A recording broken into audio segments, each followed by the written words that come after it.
Get Kevin O'Connell off that thumbnail. Welcome in. It's the PHNX Cardinals podcast, your premier Arizona Cardinal podcast. Like and subscribe.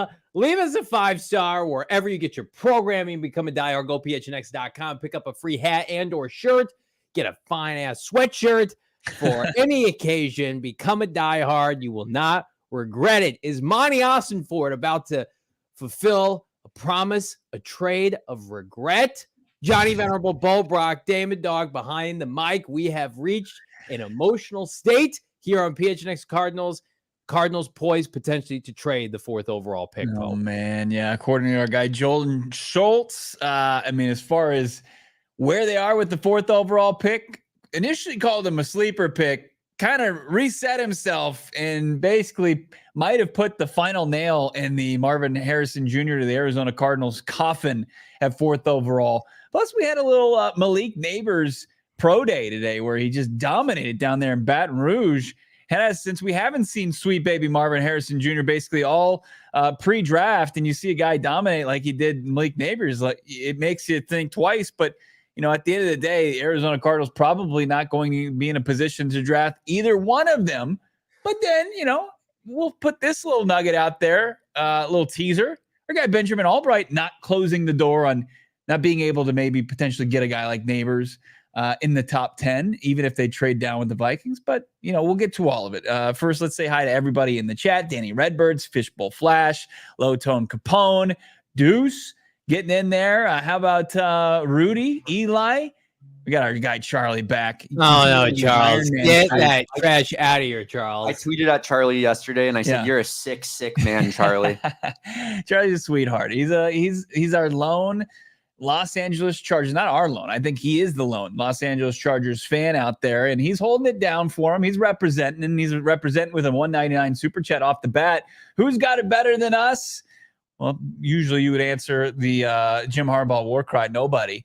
And look, I don't think anybody's got it going better than Jim Harbaugh, who's finessed the entire NFL since his return to the top league in the universe, getting a potential 1, 2, 3, 4, with the 4th being his Michigan quarterback, who is a NFL draft enigma going into this draft season.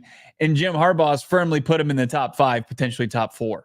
J.J. McCarthy at Michigan last year, and how many games did Michigan play? 100 games. Didn't throw for 3,000 yards, and he's going to cost us Marvin Harrison Jr. in the process. Cool 2,900 yards, 4th overall pick. That's the Vikings issue. I have a problem. I have an issue right now, and it comes from our guy, friend of the program. We alluded to it. Jordan Schultz was on Pat McAfee earlier today. We had begun to read the tea leaves, and now is this the final stake in the coffin for fans wanting MHJ in Arizona? Damon Dog, let's cue it up. Some other ones, I think Arizona, if you're looking for a sleeper team to move back, I think Arizona at 4 is going to move back. I think it's a really good chance. So that could be where Minnesota Vikings. They're not married to 4. I think Monty realizes that they have quite a few holes. They don't need a quarterback, obviously. They can move back and address some other positions. Yeah.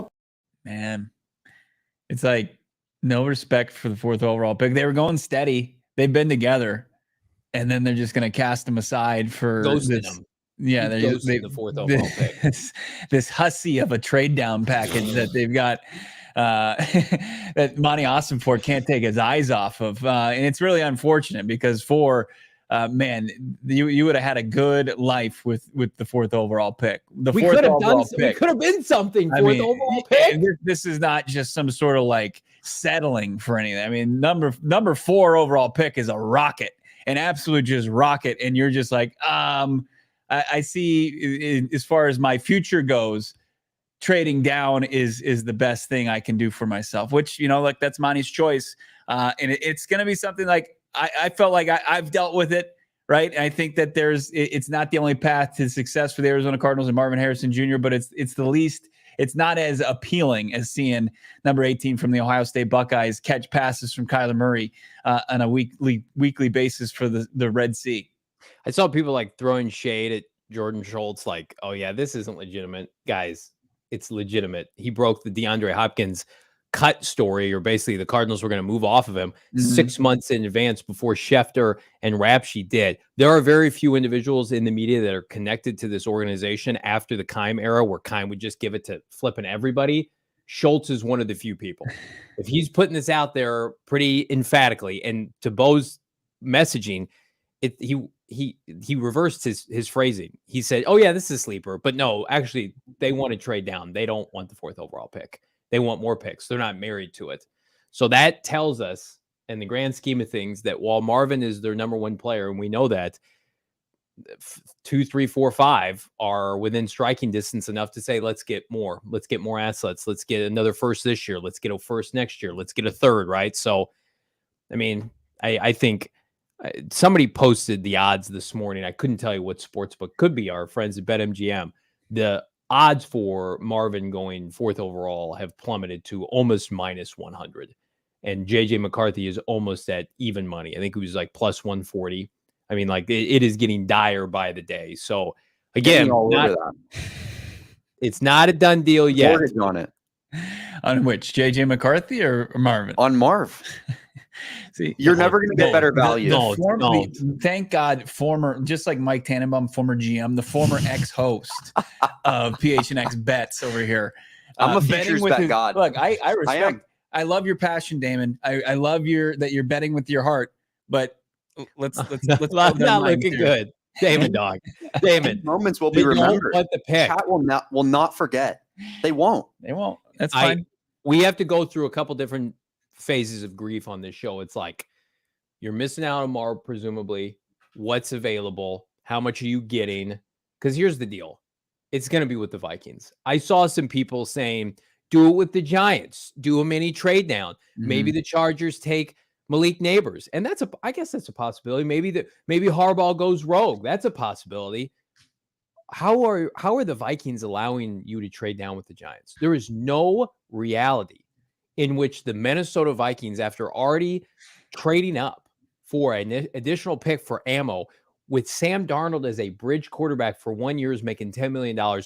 There's no reality in which Kevin O'Connell, the administration in Minnesota, is going to allow Monty Ossenford to do a deal with anybody else. And if you're Ossenford, that's a damn good place to be. That's exactly where he wants to be. But from a Cardinal fan perspective, you're going to trade down to 11 at some point. The Cardinals, this fan base, PHNX Cardinals, at some point within the next 30 days, we will own the 11th overall pick. Now, they can go back up. God forbid they can go down again. But at some point, we're going to be doing this show, and they're going to have the 11th overall pick. I 100% wholeheartedly believe that at this point.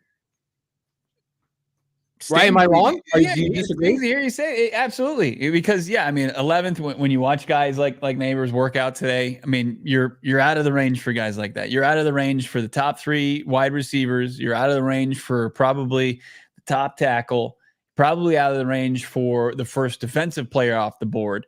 And it's just a whole different tier of prospects. Still, like, we'll maintain this is a talent-rich draft, as talent-rich as they come, but trying to diagnose it and trying to find things that are proven commodities and how their game's going to translate from the collegiate level to the NFL level, that becomes a little bit tougher. I mean, sure, and I'm right there. Like Monty we trust, and I agree with Thunder here, where Thunder's basically saying like Monty and Sears are building for the long term, and I'm okay with that. I agree with that as well. I mean, this is the NFL equivalent of The Godfather. Make an offer he can't refuse, and we're talking about 3 first rounders, including 2 to couple with another one of your first this year, so 3 in this draft, and then a future first. So you're going to already go into the regular season like you did this year, with 2 first rounders going into next off season. So, and then some change sprinkled in there, depending on what this bidding war that we talked about earlier this week evolves into. Like how much can you press And how much can you wring out of this washcloth? How much can you get from the Minnesota Vikings in return? How much can you turn the screws on them in order to make them realize that they could be left, without the top 4 quarterback in this draft? I think you're going to get, I don't know how much more you can get for this year. I think you're going to get both their ones this year. Maybe they have pick like one, they have a mid 4th rounder. So it's like Cardinals pick 104. I think they have pick 112 or 109 or something.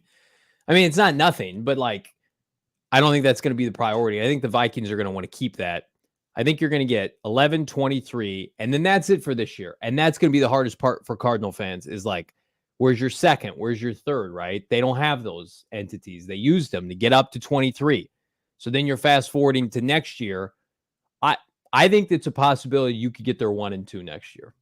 I think at this point, if you've got all the leverage, and again, that make me feel good. It'd be one of the best trade packages in modern NFL history. 3 1s and a 2. But at worst, you're getting 3 1s and a 3. If the trade comes down and it's not obviously the 3 1s, which is at minimum, Albright, anybody with a brain says that's the starting point, and then it's a day 2 pick next year. I mean, could you get a 3 next year and a 3 the following year? I mean, you can very much it's not going to shock me if they have picks into 2026. But here's the issue with that. That's 2 years away, right? This is next April. We've been building up this draft for 12 plus months on this show. Even before last year's draft, we were talking about Marvin. So you're playing the long game, and I can appreciate that. And I think if you're Michael Bidwell, as difficult as it is to say goodbye to your next Larry Fitzgerald prospect, which I believe Marvin is, what have the Cardinals been known for within this regime, really since Bidwell has taken over? Flash in the pan success. Warner years were gone like that. Carson Palmer years, about 2 to 3 years of peak prominence, you were done. You had bottomed out. And then the Cliff Kingsbury Cardinals really never really got off outside of the 1 playoff berth. I mean, you had 1 season of postseason success. I'm sure, and there's nothing wrong with this. Austin Ford and Company are just letting everybody know this is how we're going to build our winner for 5, 7, 10 years. This is unprecedented. We're doing something that's never been done before. This is the greatest package in the history of a 4th overall pick. It just so happens, Bo, to coincide with a generational, or maybe 2, depending on who you talk to, wide receiver. And you're going to have to pass on that in the process. And that's difficult for Cardinal fans. Yeah, it absolutely is. And when you look at, when we bring up Larry Fitzgerald, I mean, you've got. Don't bring up the stats. You've got 5 winning seasons during his entire tenure. Right, for sure. Because as you said, the consistently winning, the most consistent stretch they had was and it was an uneven year getting into the playoffs when they went to the Super Bowl. And then they were the best team in the bad division the following year. They made their way to the playoffs. And then Warner retired. And then it was just poverty. And then BA comes in from 2013 to 20, finishes through the 2017 season. And it's their best stretch in franchise history. That was the most, consistently successful stretch of this entire, franchise. And then ever since then, and you've been rudderless. You obviously they held on to Kime for far too long because he was able to disguise, what Arians was able to do, and his bringing in, good players into this organization through relationships throughout the league. To 1 year of Steve Wilkes, 4 years of Cliff Kingsbury, and mixed in there was him riding Kyler Murray the postseason, and decently talented roster, but not a deep roster because where they fell short as far as being able to identify talent, especially in the NFL draft. And I think Monty Osfort, sure, it's a sample size, but he identified, I think, close to a dozen players in first-year players that you look at hey, these guys can at least play at the NFL level, and that you couldn't say that much. Now he's got to find bona fide stars. He's got to continue to infuse this roster with talent, and I think the way he views doing that, and he said it from day one, is draft and develop. And if you're going to give him more picks, if you're going to give him an historic amount of picks for the rights to, as you said, the most valuable 4th overall pick probably this game has ever seen, he views that as the maximizing his selection. Marvin Harrison Jr. is a great stick and pick, and it's a great pick at 4th overall, but is he maxing out its potential by taking one player with that selection? Where I think he would probably disagree and say, I can get 3 first-rounders and I can get some another, top 100 potential pick out of it as well. Yeah, the 3 teams ahead of them are setting the bar, the template of what you do to select a player. You have to have a quarterback. Like, that's why Caleb, Drake May, Jaden Daniels potentially are going 1, 2, 3. Otherwise, one of those teams would be trading down, right? Like, we would be talking about that. So it's a very difficult thing to have this opportunity to select a player the caliber of Harrison Jr., knowing how much Gannon likes him, knowing how much work they've done on him. And then at this point, you've got Jordan Schultz coming out and basically saying they don't want the 4th overall pick anymore. Somebody else can have it, because they don't even have to play. They don't even have to play coy about it. I don't know. I know. I'm being cynical here, but like, at this point, the Giants, the Vikings, hell, the Broncos, you have so many desperate teams at this point. It's just the decision's already made. I believe this decision's already made. Yeah, and I think it's just ironing out the framework and continuing, like, as much as you want to find something and lock it in, good or bad, or whichever direction you choose to go. It feels like by the day, or as the days draw closer to the draft, which is 29 days away, the value of that pick continues to rise. Like, it won't. It's like crypto. Like, it won't settle. Like, it continues to just. It goes like this, and at some point, like, you hope Monty Ossenfort's able to kind of feel it out, like he did last draft, where he felt like, I got to get back up to get the player we want. I do think they traded before the draft. Yeah. I mean, probably, but if the market never truly establishes itself, and Kwesi and the Vikings, who are the main player here, if they're going to still linger, and if they haven't made the best deal, do you still pull the trigger on something? Do you still trade down? I cannot. I go back to the year that Philadelphia traded up to the 2nd overall pick. What did they do before that? They got an extra pick in the first. They got her up earlier in the first round. They kept making their move, inching closer and closer. And then they secured their deal, I think, with under 30 days to go in the draft, to go up and get Carson Wentz 2nd overall. Bills did the same thing, got up into the top 10. Like, I think if the Minnesota Vikings want to stake their claim on the 4th overall pick, you want to be able to breathe easy as a Vikings executive you've already dug your heels in with acquiring the 23rd overall pick. You have to get this done before the draft if you're the Vikings, because draft night is unpredictable, and maybe the Giants opt to do something, I don't know, completely out of the ordinary. What if they offer you their 1st, their 2nd, next year's one, and the Cardinals like that deal more? It's in the Vikings' best interest to offer you the max amount possible right now to ensure that they get this settled, so that they can have their ticker tape parade and get this ready to go, and the anointing session can begin. And I've heard some rumblings that the Cardinals, if they do a deal, would like it done before the draft as well, to basically put themselves in a position to strategize. Because we have this from Benjamin Albright. So let's pull this up if we could, Damon Dog. Basically saying that the Cardinals, they're exploring trading down. They're exploring options. There's a scenario where they trade out and then trade right back up and still get their guy. So identical, according to Albright, to what they did with Paris last year. But again, I think they would be in a better spot if they were trying to do this. And I think they feel this way too, assuming the value's there for Minnesota, to trade down to 11 and then start making calls on how to get back up to get a receiver. And it probably won't be Marvin at that point. Who knows? Crazier things have happened, maybe. But I think 11, 23, 27, 35, you get a little bit more clarity as it relates to all those picks, especially like you need a plan if you don't get a receiver with your first pick. What are you doing? You have to do something. You have to be able to navigate. You got to go up from 23 to get Brian Thomas Jr. You can't wait until 27 and 35. So it's in their best interest to do it before the draft, and it's in Minnesota's best interest. That's why I think it's going to get done. I think we're going to be doing a podcast in about 2 weeks, and the Vikings are going to be at pick 4, and Cardinals are going to be at pick 11. Yeah, I mean, you've got the pro days, almost all of them in the rearview mirror. Right. What's holding them back? You got Drake May tomorrow. I think that you'll see the brain trusts of a lot of the quarterback hungry teams just putting the finishing touches on their homework that they've done and the due diligence on this quarterback class. And then teams are going to lock in if they haven't done so already. And that's the thing. Like, I think that just kind of finalizing everything as far as what these teams truly and how they have these quarterbacks ranked, then I don't doubt that they haven't just been putting in, endless hours trying to figure it out on their own. Like, Jaden Daniels out there throwing, and I wish he wouldn't have thrown today. Like, it would have made me feel better. It didn't look great. But I still think he's firmly a top 3 pick, if not the second overall selection. But things are starting to finalize. Draft boards, prospects are finalizing. Let me ask you a question, though. Yeah. So last year, you guys have said that they were locked in on Paris, right? Like, that was we knew that a couple weeks before.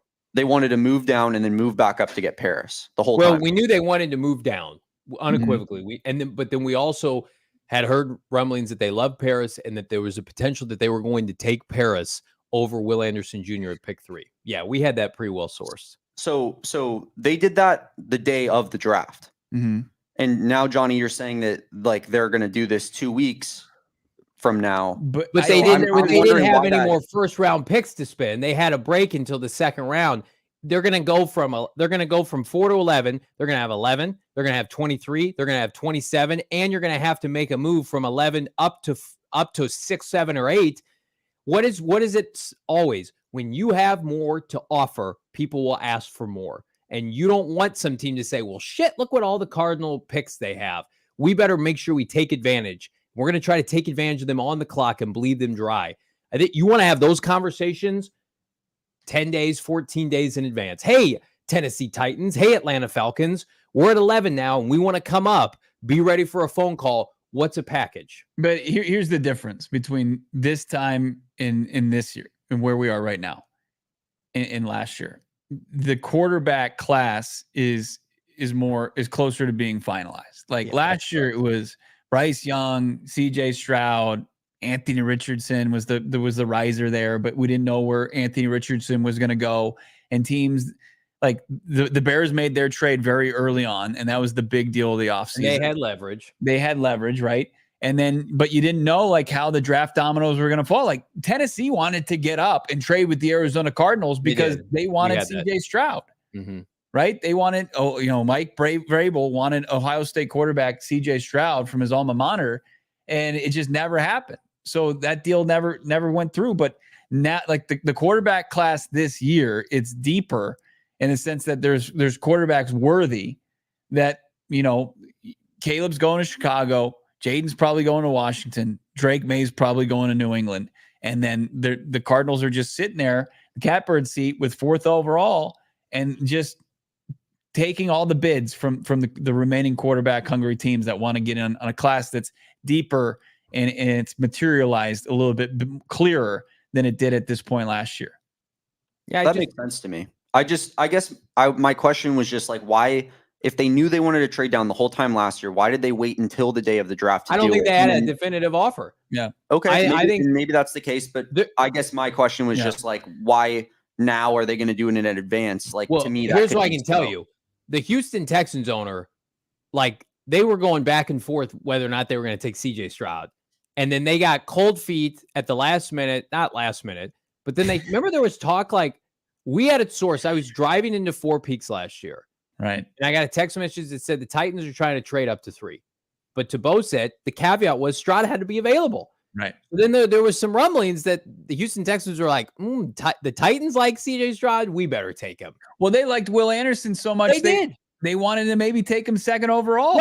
Right. There was talk of that. So then they were like, we better come up. That transpired late. Here's the difference. The Vikings have shown their hand. They have no card to play. They have no ace in the hole.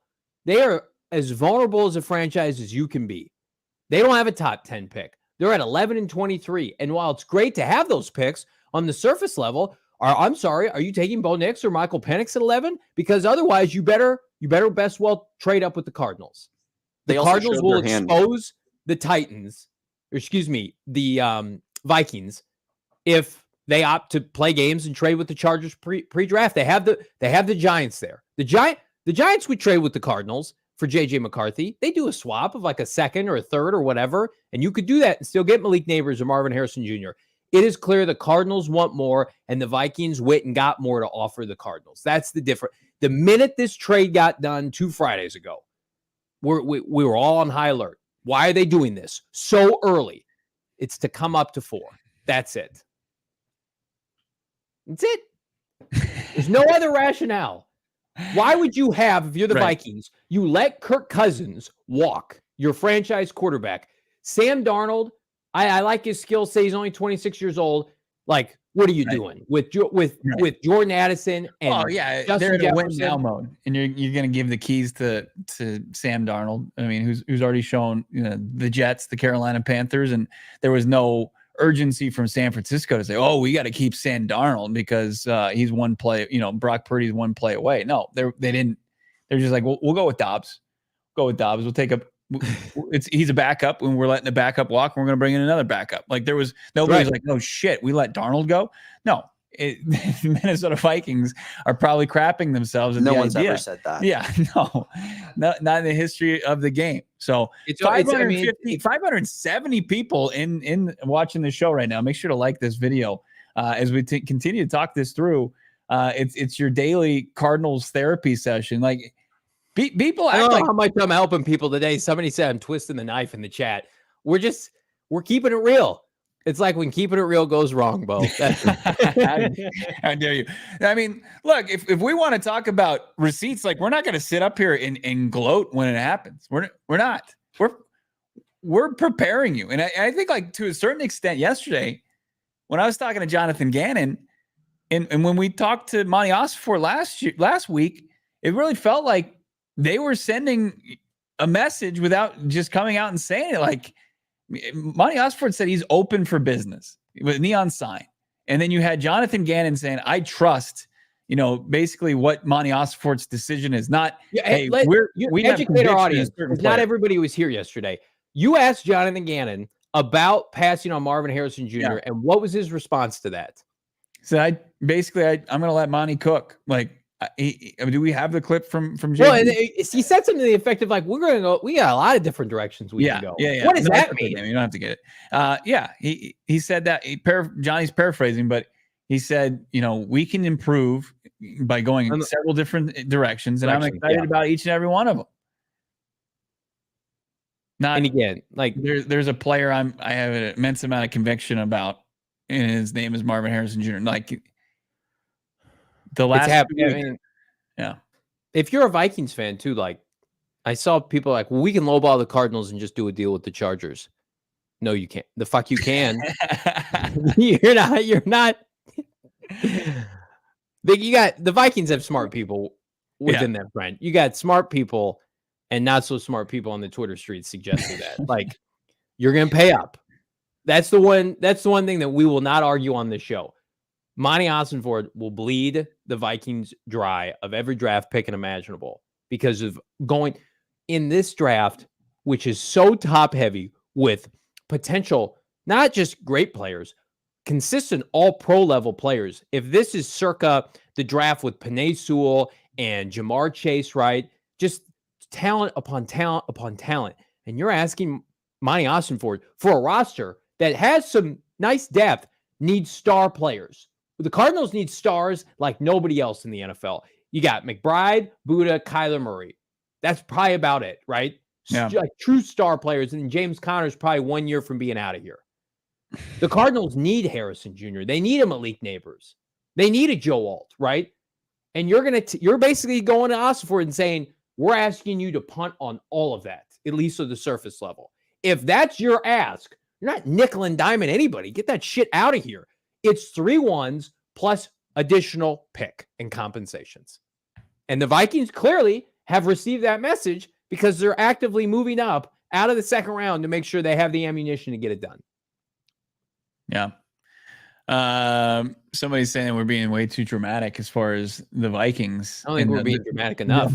They'll be fine either way. It's like, okay, what is it? The old chart, fuck around and find out. Like that's what's at play right now. I mean, there continue to be quarterback needy teams, that are willing to get up the draft board. And if when was the last time the Vikings have drafted a homegrown quarterback that was worth a shit? 30 years, 20 years? When was the last true franchise quarterback they've drafted and developed? that might be is almost a futile question for the Cardinals before Kyler Murray.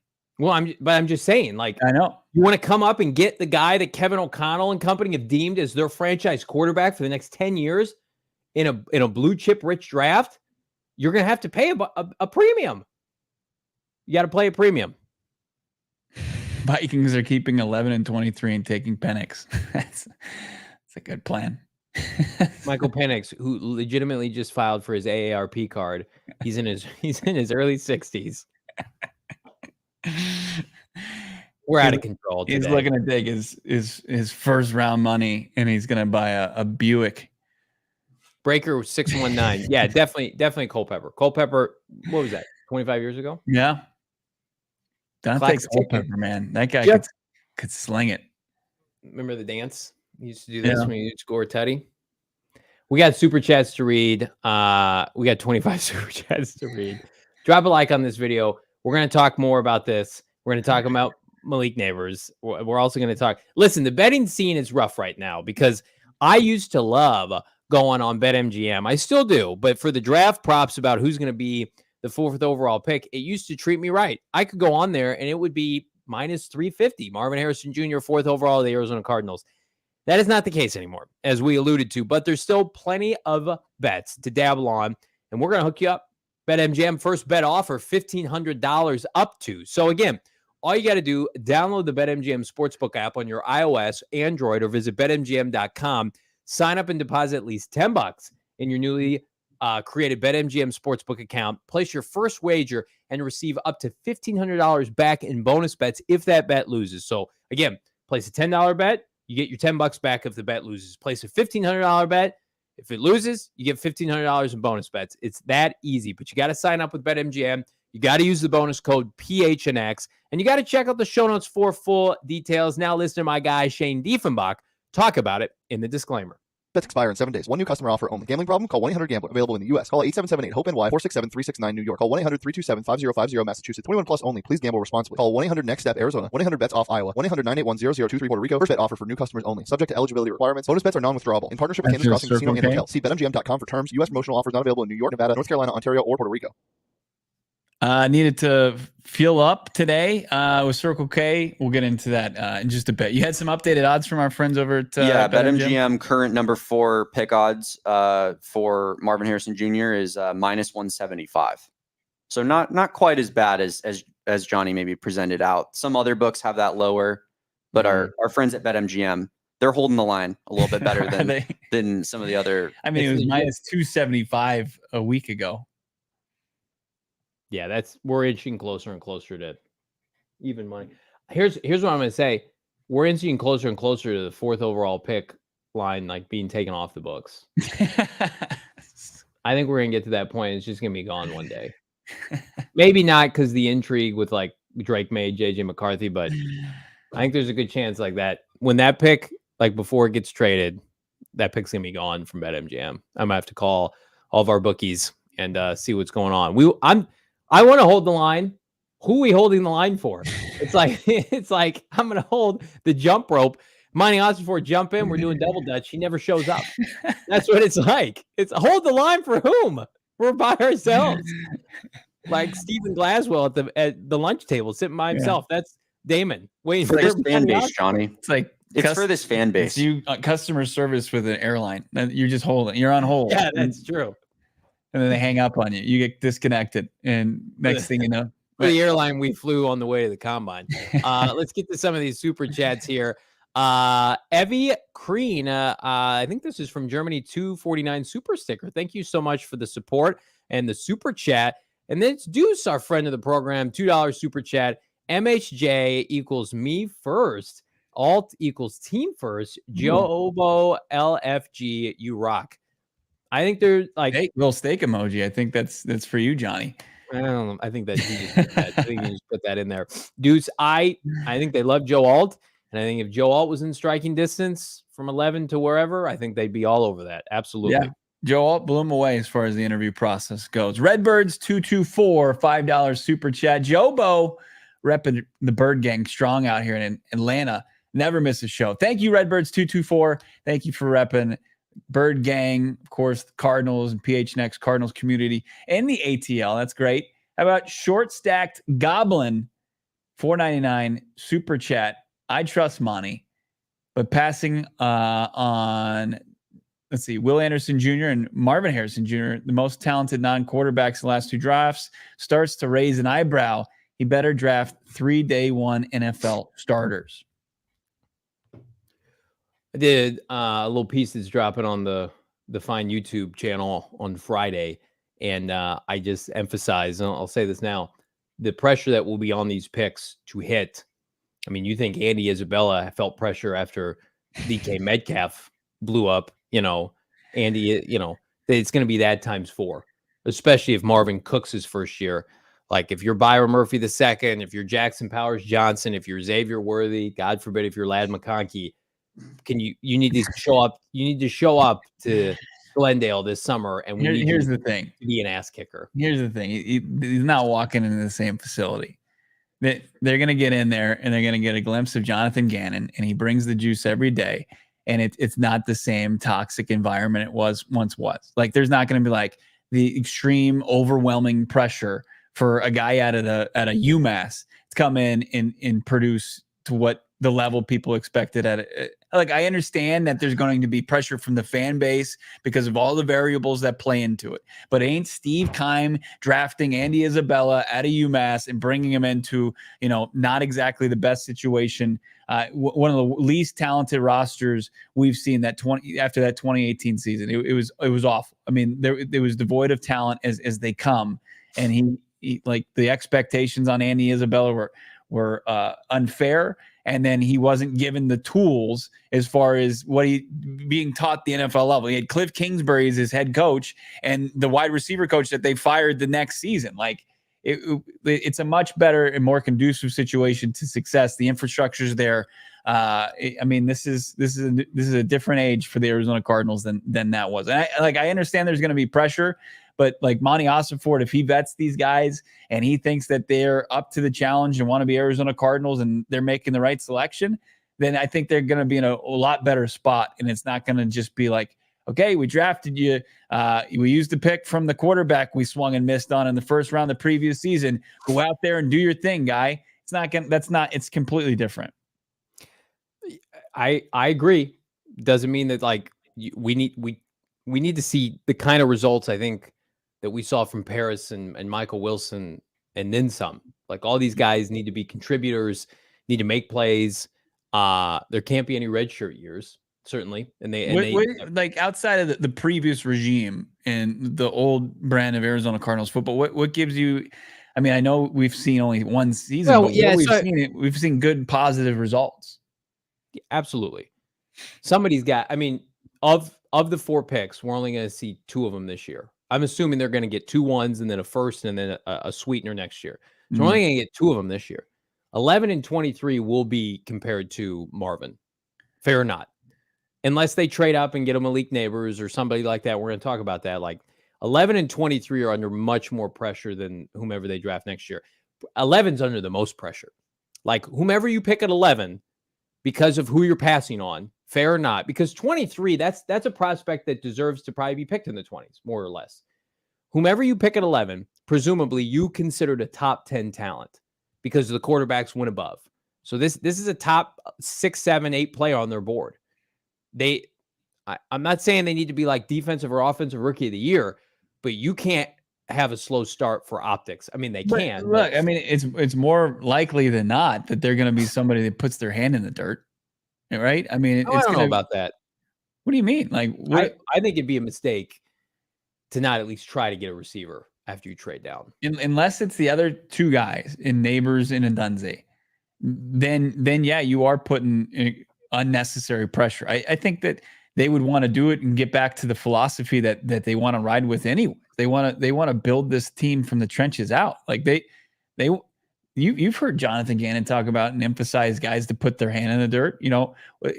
they want to, and how much they want to rebuild this offensive line and have it in a place that they can just move forward, almost set it and forget it.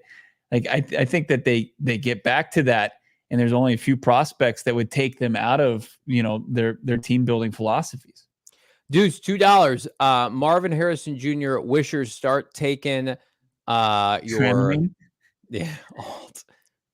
Joe Alt, I would take in a second if he was there at 11. Deuce, and you just figure out where to play Jonah Williams, and you talk about value. I think there's a good chance their offensive tackle number 2 will be available at 11 if they trade down. I'm skeptical on that. I just don't know because of how they navigated last year. And sure, some of it was out of necessity in playing their young guys, but they want guys who are on the active roster, who have a jersey game day, to play a role game day. And with the signing of Jonah Williams, Paris Johnson Jr., outside of asking Joe Alt to play a position he hasn't played before, I just don't see realistic where they would take that pick and view him over somebody like, I think they would much rather take somebody like Byron Murphy II. And I know might be heard that. a reach compared to where mock drafts are, but I don't think they care about that. Scott Tracy, $1.99 super sticker. Thank you so much, Scott, for the support. Libertarian Sasquatch, friend of the program, $1.99. Super talented drafts rarely age that way. Well, I mean, I think from a quarterback standpoint, we've talked about like the quarterback class. What was it, 2021? A bunch of those guys busted. Most of them busted, right? But I mean, usually, and we've talked about this, when there's a receiver or two that we're hyping up as top 5 to 10 prospects, they usually don't bust. Maybe they underperform on certain years, but like the hit rate on wideouts in this league, pretty good, right? And I think tackles pretty solid too, and pass rushers. But quarterbacks, I think absolutely very hit or miss. But usually, if people are like, this draft is loaded, we see it. Guys are in Pro Bowls for the next 5 to 10 years. The draft was identified as a big time talent rich draft at this time last year. Like they looked ahead to the talent that was going to be eligible, who were going to be third and fourth year guys, maybe even longer, and they were gonna be ones who were going to be in this year's draft. And Monty Ossenfort realized that, and that's why he loaded up. So then I'll play devil's advocate, Bo. Why are you doubling down on or why are you punting on this year and pivoting to future drafts? What do you mean punting?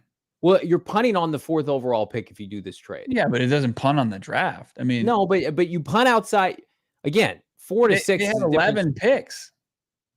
They have 6 in the top 100. They could have 7. But you're going to miss out on some talent if you stay if you stay at 11. You're punting on about 5 to 7 guys that could really help your team, and you're picking as an option. Yes, you get an extra first this year. I'm not trying to water that down. But then you're doubling down on next year's class. You want more picks next year. Well, you want picks every year. That as a draft and develop team, and that's what the Cardinals are. So I mean, are we saying it's going to be the 2011 draft? I mean that's loaded with Hall of Famers and future Hall of Famers. No, but I think like that they view as impact makers, like right away. I think that the Cardinals organization identified that long ago. Like they saw it. Sports Hero, $5 super chat. If not MHJ, can we please get a wide receiver? Johnny Venerable from Maricopa, 5'6", 105, future Hall of Famer. That's sweet. Two things. I no longer live in Maricopa. I've moved to the East Valley and rejoined society. Thank you for that. And I am not 105 pounds. But I'd love to get down there, man. You gotta watch those carbs. But Sports Hero, we appreciate you. $5 super chat. That would be the kind of pick Steve Keim would make. Let's not take DK Metcalf. Let's take somebody very smaller that played at a worse conference, but he caught a lot of passes. Yeah. David Broderick, Bumblefuck State, $2 super chat. Betrayal. Thy name is Johnny. Hashtag MHJ or we riot. There's going to be rioting. Let me tell you right now, Twitter is going to riot. Not real riots, but faux riots are going to happen. Cardinal fans are going to be pissed when this goes down. There are going to be some people that it's going to take a lot of time, if any, to heal these wounds. They're going to have to see the players play and be good on Sundays. There's nothing beyond that's going to do it for them, because, and it doesn't matter, and I know you and I talk about this every day, it doesn't matter that Ossenfort crushed last year's draft and that he's a new GM still, people will correlate. Same old Cardinals passed on Adrian Peterson for Levi Brown. Cardinals are passing on Marvin Harrison Jr. for Byron Murphy or whomever. Right. That people are going to say that. We just be prepared for it. Continue on with the super chats. 249. I believe we got some. Is that pounds here? Just say no. Losing sleep here in euros. Yeah, he's from Ireland. Not from Ireland. Love the pod. Thank you, Evie Crean. I love it. Thank you, my man. Don't lose too much sleep, but you can always catch us on replay. We appreciate it. We love people when you join the live show. Make sure you hit the like button when you're here live. This just shows you how many Cardinal fans there are. It's insane. $4.99. Mitch Henderson, super sticker, but super chat. Do you guys think it's really possible for K1 to be traded? I know you said no possible, but noise is getting louder. No, it's not happening. Not 0%. Never. They will not trade. Not never, but they love Kyler Murray. I mean, Jonathan Gannon has a big old crush on his quarterback. Jonathan Gannon saw Kyler Murray's first practice after coming back from his ACL, and it was one of the most impressive things he's ever seen from any quarterback he's ever worked with. Yeah, like they had an out. They had an out. They could have sat him and taken one of these QBs. They would have sucked. They probably would have gotten Caleb Williams. They said, nope, we're going to play Kyler. We like Kyler. They're rolling with Kyler Murray. 0% chance right now. They want to move forward with Kyler Murray. They view him as a franchise quarterback. Something drastic would happen for them to change their stance on that. Aris hitting us up for a $4.99 super chat. Albright tweeted, there's a way for AZ to trade down, go back up to get their guy. Realistic? How? I mean, they did last year. Who's their guy, though? That's the question. Who's the guy? Is it Marvin Harrison Jr.? It's not Marvin. If you trade down, is it Malik Nabers? Is it Roma Dunzi? Is it Dallas Turner? Yeah, I mean that's something that you'd have to identify, and I think that's something that if they do trade down, as Johnny said, they want ample time to figure it out and diagnose how high they would have to get back up into the draft. We talked about it yesterday. The trade chart again. There's not going to be a QB tax on it, Aris. So if they're at 11, pick 11's worth $12.50. Okay.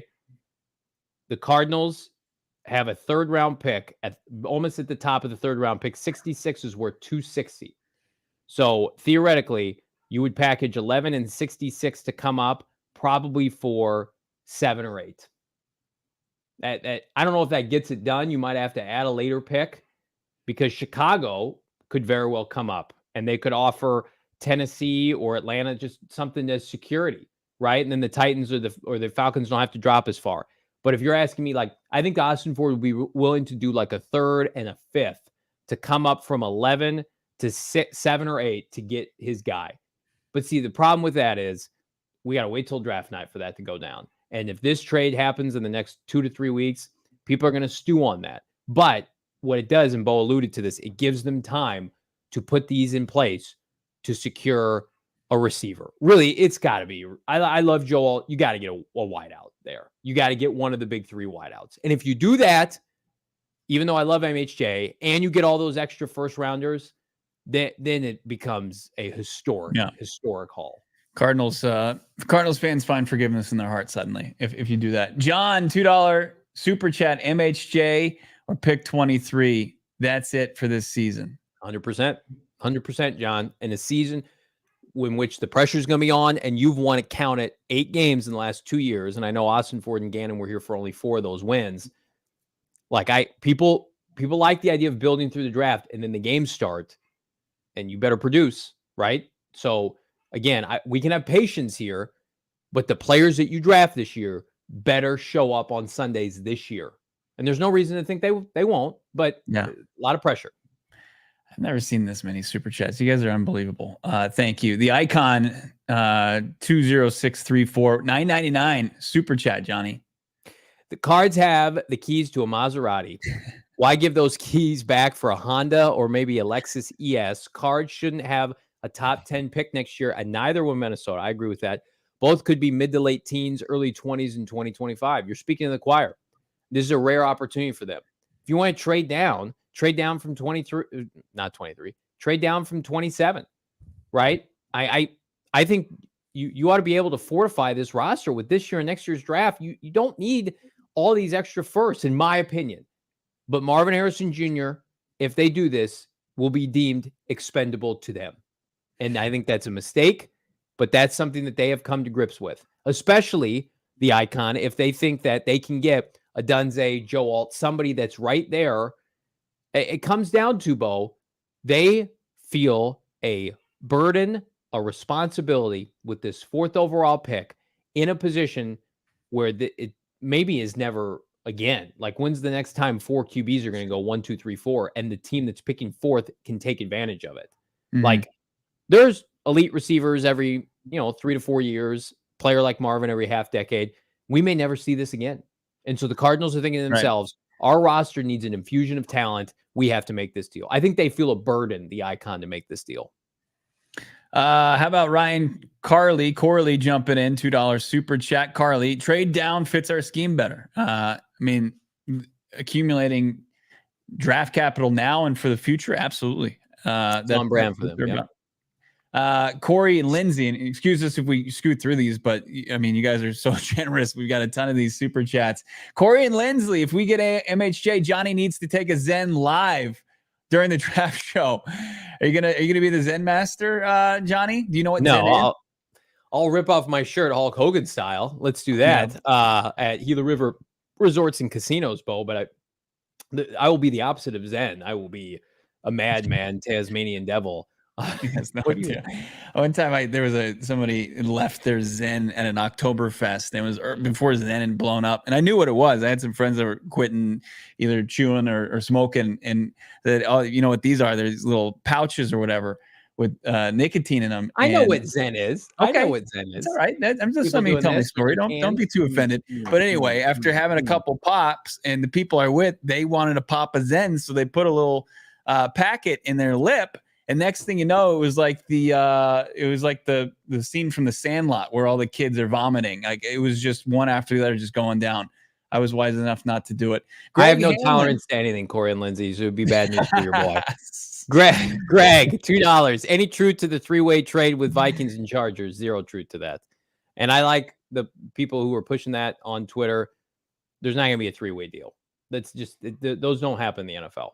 They're going to deal with the Vikings. They're not going to deal. The Chargers, Harbaugh, as my boy said, Bill Brack, is just going to sit back, kick his feet up, and get non-QB number 1 in this draft. And they'll be fine. Yeah. Continuing on here, Lorenzo, $10 super chat. Do you think the Cards get another top 5 pick in the future without trading the capital that we got trading out of the top 5? That's hoping Cards are good. I think that the Vikings are too well coached. They have too much talent.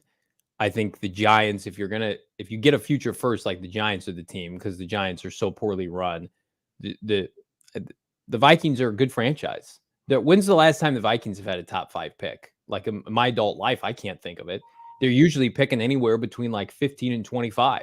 So that's where you just got to assume your pick's going to be. And if you're Austin Ford, you're weighing that, and you're telling the people in Minnesota, like, hey, we know you guys got good players. Hawkinson, Addison, Justin Jefferson. Like, I made a comment on Twitter, like, their offenses win now. I had a bunch of smartasses come at me saying, no, Johnny. No, bro. No, their team. They won 7 games last year with no QB. Joshua Dobbs was winning games for them, like, comfortably, with no week of practice. Like, they feel like they can insert a J.J. McCarthy and have a team that is competitive. I don't know if they'll make the playoffs in the NFC North, but, like, it's clear what the Vikings are doing. They went out in free agency and they signed a bunch of guys for Brian Flores to have on defense. And then all the homegrown guys are on offense. And then they're just going to slide in J.J. McCarthy. Like, it's obvious. People in Minnesota know this. So you got to come to grips with that and find a deal that works for you. That's it. Yeah. And to your point from a little bit, like, Ohio State already has like a Marvin Harrison Jr. successor already, like, rising up, and people are starting to pay attention to him, and Jeremiah Smith, who's 6'3". I mean, there's always going to be talented wide receivers. There's going to be guys that are going to be pro ready. Not Marvin the prospect, but in that next tier below him, for sure. But you're seeing even in his class, like, there are great consolation prizes. I mean, I think I get one of them. It's nauseating but even if you don't get one of them, there's still a path to improve your wide receiver. Like, first off, you can't go in any other direction. Like any addition is going to be a welcome one. But one, like when you consider last year where it's like Trey McBride's your primary playmaker and Greg Dortch, when you got the ball in his hands and he got the opportunity, he made plays.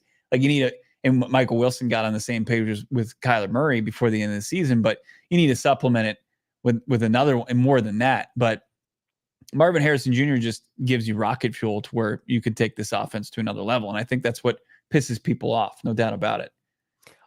Let's do some reads. We'll go back to the super chats here. And again, like I'm getting full off these super chats. Like I'm getting full off my Circle K snacks, my products that I need every day because I'm a member of the Inner Circle. You should be too. It's America's thirst stop. I'm a member. Bo, Damon Dog, Michael Wilson, been on our show. He's a member of the Inner Circle. Now you can join for the price of free $99. It's a free new membership program. Save 25 cents per gallon on your first 5 fill-ups. Save 3 cents per gallon every single day. Again, get every 6 free selection on Circle K products, pizza, coffee, ice cold fountain drinks, and more. I just had my local Circle K the other day. Got my son an icy. I picked up a little Zah. They got a tremendous amount of selections as it relates to their own source products that don't have the egregious markups of some of the other ones. We got a bunch of them in our studio, downtown Phoenix, PHNX Sports. So again, if you want to check it out, if you want to dabble, if you like free stuff, join the Inner Circle for free by downloading the Circle K app today. Terms and conditions apply at participating locations. Visit CircleK.com for more details, Bo. Yeah, it's unbelievable what's going on in Circle K. Drove around way too long with my gas tank on empty, but it didn't take me long to find a Circle K to the rescue and got in there with my Inner Circle app. Saved 25 cents on my fill up today per gallon. It was unreal. You know what else is going to be unreal? Our draft party, Gila River Resorts and Casinos. Again, tickets are limited. Do not hesitate. Do not wait. $35 gets you into Gila River Resorts and Casinos. You got to be 21 years or older. And then it's going to get you drinks, food, vibes, live entertainment, right? We're going to be live for the entirety of the first round on site. Myself, Bo, Brack, Damon Dog, Britton Golden, the GM, Saul Bookman, and more will be in attendance. Let's experience potential heartache or potential, I don't know, fun. Vibes. This question mark. You're gonna have a lot of fun, regardless of what happens. We are fired up for a draft party at Gila River Resorts and Casinos. Again, we are in the home stretch here of our tickets being available, even though we're about a month out. So grab them now. Get your your affairs settled. Get a babysitter. Do whatever you got to do. I know I got to plan that stuff like 2 or 3 weeks in advance when I do it with my wife. So grab the tickets. We're gonna put a link in the description. We're gonna put it in the chat again. Any questions, my DMs, Bo DMs were wide open.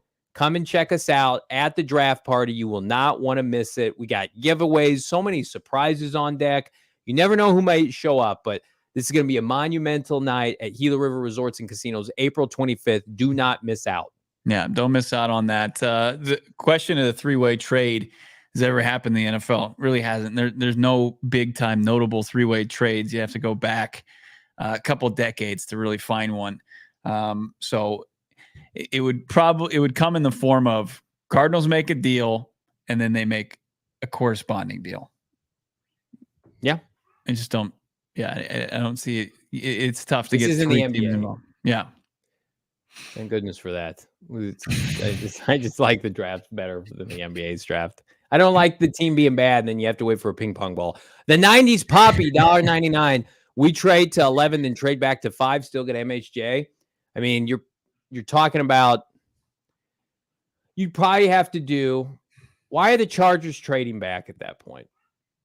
Just to get more picks? Yeah, are you gonna do it? I mean, they are.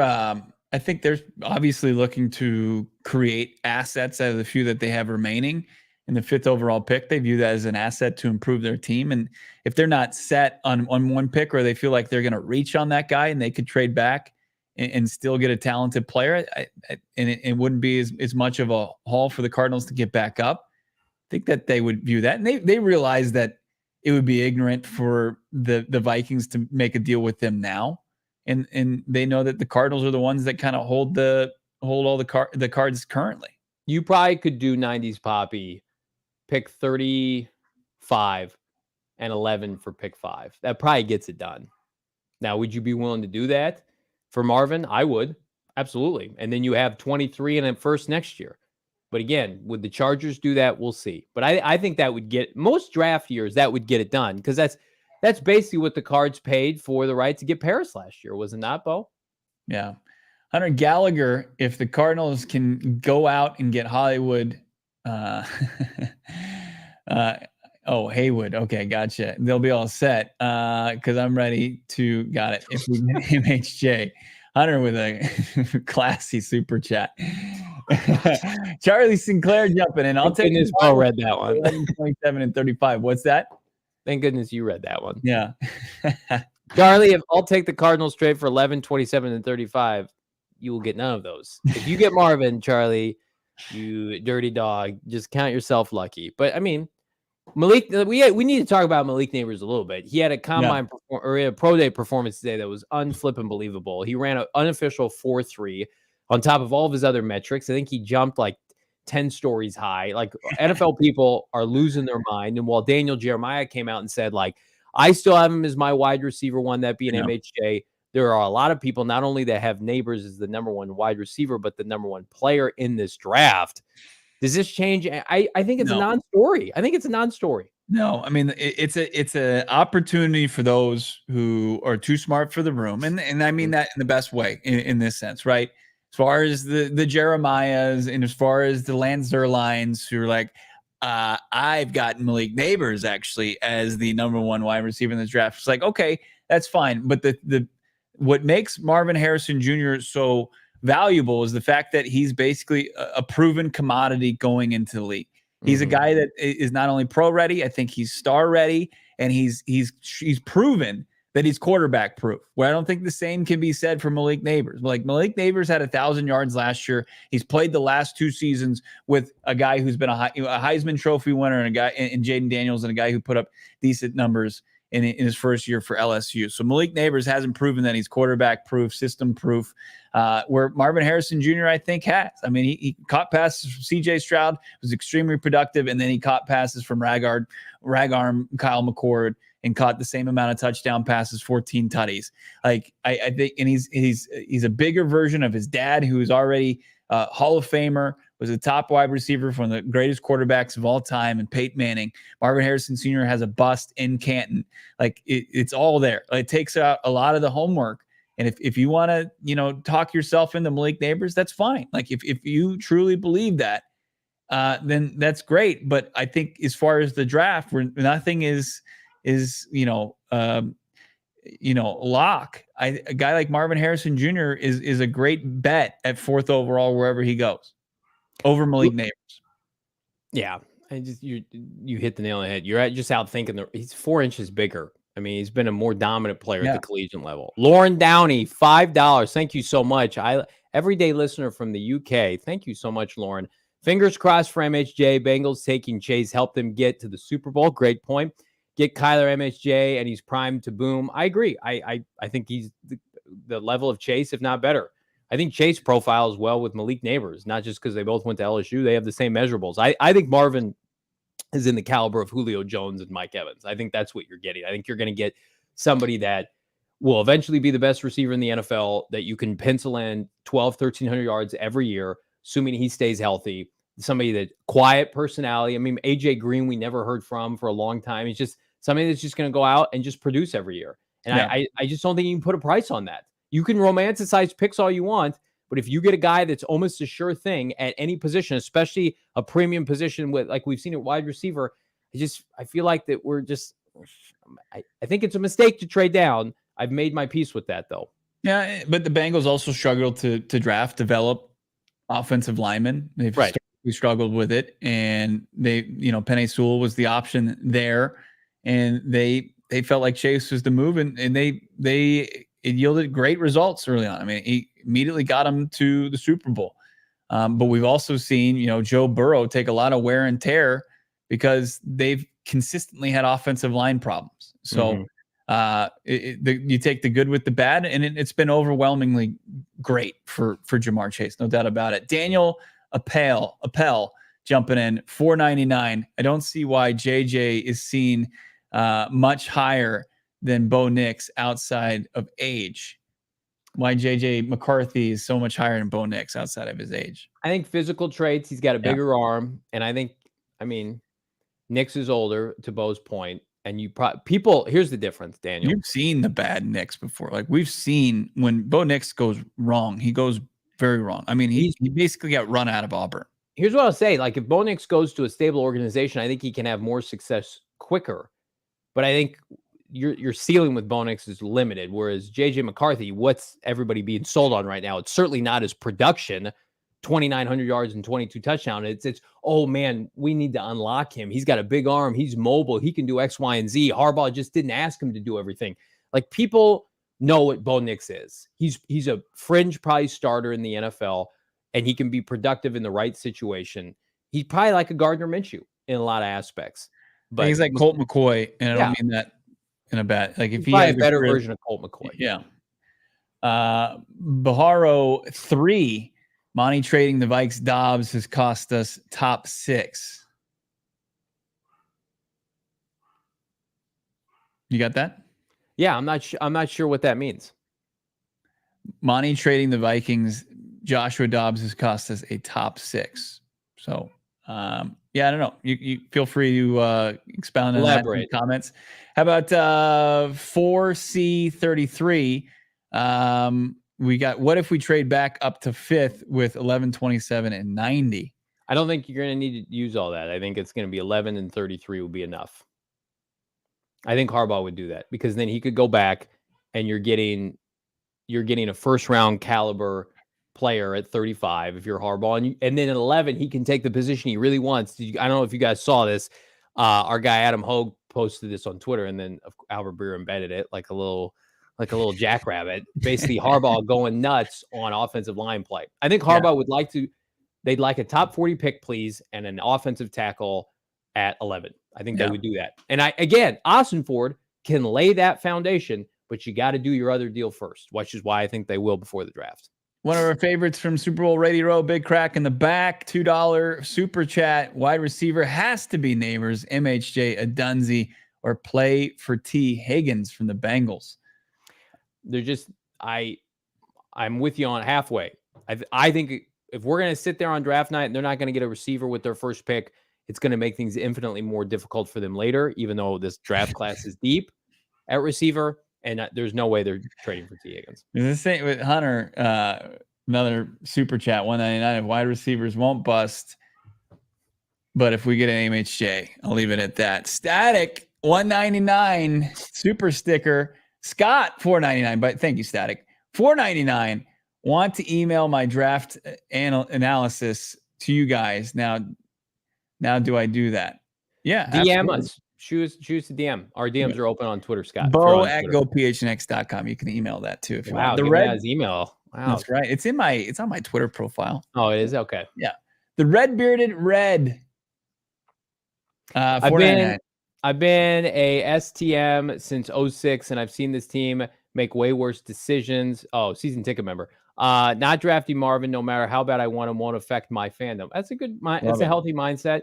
Again, like none of us are going to turn in, I don't think, our fandom if they pass on Marvin Harrison Jr.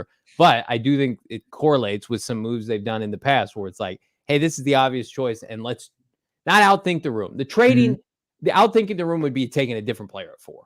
Taking maybe Malik Nabers at 4 or Joe Alt at 4, I think is outthinking the room. I think this is a very special circumstance that does not come up ever, and they feel like they have to take advantage of it. And for that, I can't say that I can say I disagree with it, but I understand where they're coming from, and I respect the decision when and if they make it. Yeah. Jason jumping in, $9.99 super chat. I'm in the Let Monty Cook camp, similar with our previous super chat there. It's a team sport, but there's something to be said of having a stud. I won't trade Larry Legend legacy for a championship. He wouldn't trade that for, and I don't think any of us would either in hindsight. The years where Larry, even in the thinnest years, was the brightest star and conducted himself, to an unbelievable level, one that transcended the playing field. But yeah, I mean, it is that is a little concerning when you look at this. To me, the most concerning part is the team passing on a surefire, future star. I get the egoless, but at the same time, like in a league like this, you have to have a few stars on your team.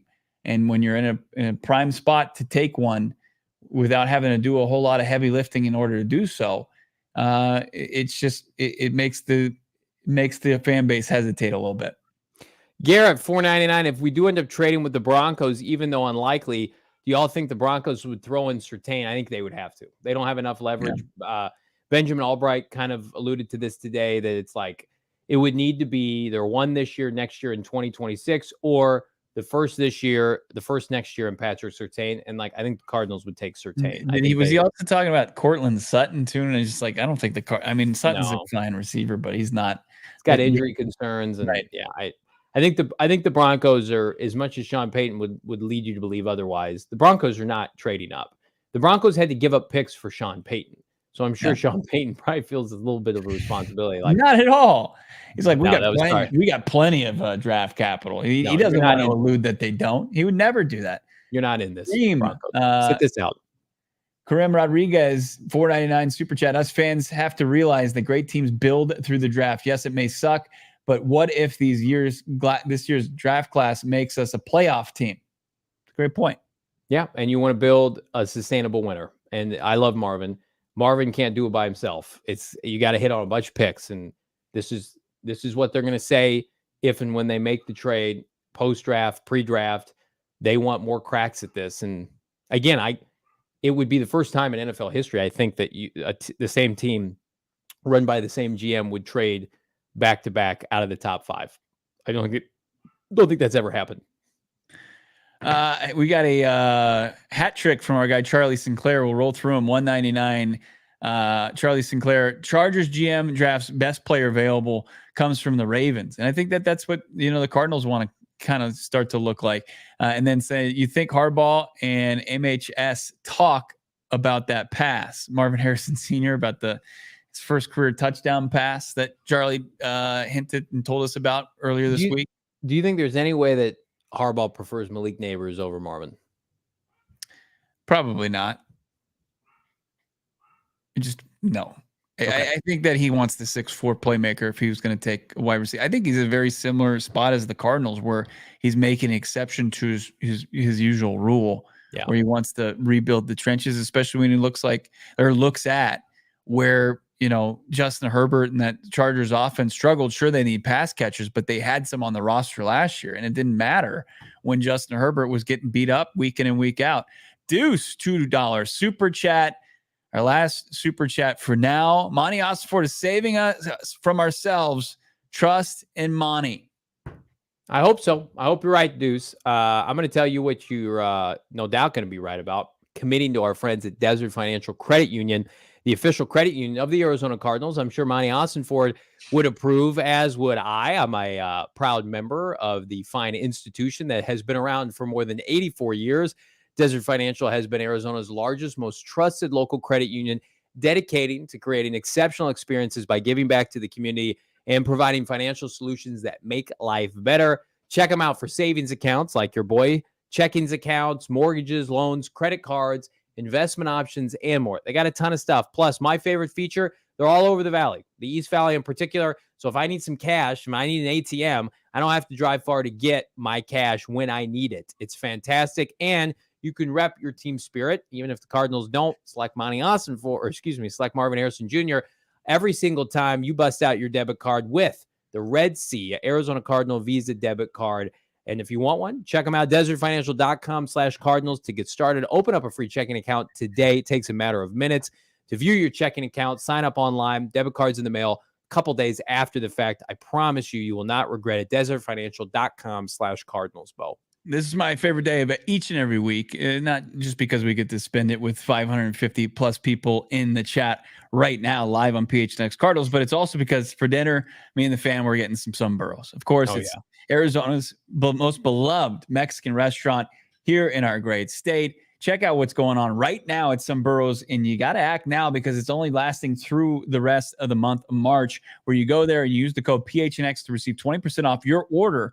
As long as you're spending less than $100 on that meal. And you can find, look, they've got some fantastic deals going on over at Some Burros. It's family owned and operated. And you got to check out, of course, the number 9 full taco dinner with beans and rice, their chimichangas. They've got stuff for all the kids. You got the Niños quesadillas, my son's personal favorite. 20% off your order when you order up to $100 when you use the code PHNX at checkout for the whole month of March. Available in restaurant, drive through, and when you order online, not available to third-party delivery. So you either got to go to Some Burros, order it online, or eat in their restaurants, which are all very nice. I've been in a couple of them. They're fantastic, as is this chat. Again, like this video. We're in the home stretch, man. It's crazy to think about the unclarity, the uncertainty with this pick when we thought foolishly after we left the combine that we had immense clarity, that it was Marvin or bust and that he would very likely be there. And now you're at the point where he's going to be there and they're could potentially have a trade partner before the draft. It is pretty wild. I do want to play this clip one more time. Jordan Schultz on Pat McAfee today, if we could, Damon, as it relates to the Cardinals' plans at pick 4. Some other ones. I think Arizona, if you're looking for a sleeper team to move back, I think Arizona at 4 is going to move back. I think it's a really good chance. So that could be where Minnesota Vikings. They're not married to 4. I think Monty realizes that they have quite a few holes. They don't need a quarterback, obviously. They can move back and address some other positions. Yeah. I think he was letting the casuals know that the Cardinals are going to move back. Obviously, the league knows what's going on. Yeah. But I think we see a lot of Chargers are moving back. Cardinals are taking Marvin. I think that was Jordan's way of saying, like, hey, guys, you're behind. You're behind on what's going down. And the Cardinals are intending on moving back from pick 4. Right. And because of what you've maintained, like it does the Vikings no good to make a deal right now with the Chargers, and that the Arizona Cardinals at the end of the day hold the rest of the cards to the NFL draft.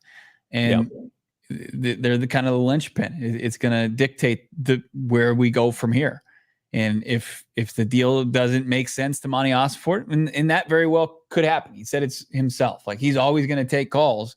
Whether or not they get to the finish line as far as pulling off a deal, that remains to be seen. But he's going to hold up the discussions between now and when they're potentially on the clock. And we've seen that play out in real time like last year. So, but the Cardinals right now are the team that the Vikings want to get up and deal with, because it's according to Albert Breer, the Patriots, they want a quarterback. They want to do it unless they're, overwhelmed and they get the deal to take out all the questions from the Vikings.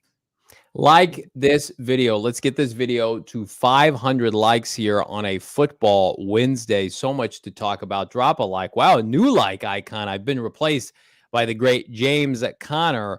Leave a like. It helps share this video. It helps boost us in the algorithm. Also, subscribe to PHNX Cardinals wherever you get your podcasts. I want everybody to take out their mobile device, their smartphone, whatever you dabble with.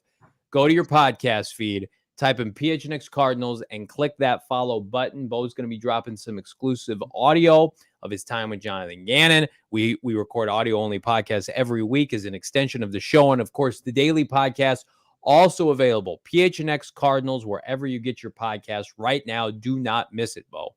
Yeah, don't miss on that. And also don't miss out on the exclusive member Discord that you can only access by becoming that diehard. As you mentioned, the conversation continues on. Some news and notes. Cardinals, they announced their key offseason dates. Rookie minicamp May 10th through the 12th. Which rookies are we going to see suit up for the Cardinals by then? We're going to find out. Voluntary OTAs May 20th through 22nd, May 28th through 30th, June 3rd through 6th. And then that mandatory minicamp June 11th through 13th. This, some key things as far as those off-season dates, like with the extension signed and workout bonuses and stuff, we're going to see Kyler Murray at some of these voluntary workouts, because he gets paid by doing so. Who's he going to be thrown to? Your prediction right now. Lads, Greg Dortch. Damon Dog. Valley native Ricky Pearsall. Right. End the show. Like and subscribe. Follow us on Twitter. Banner week continues. Manana for Bo Brack, Damon Dog behind the mic. I'm Johnny Venerable. Leave a like before you go. We will see you on a Thursday. Peace. We all silly like the mayor.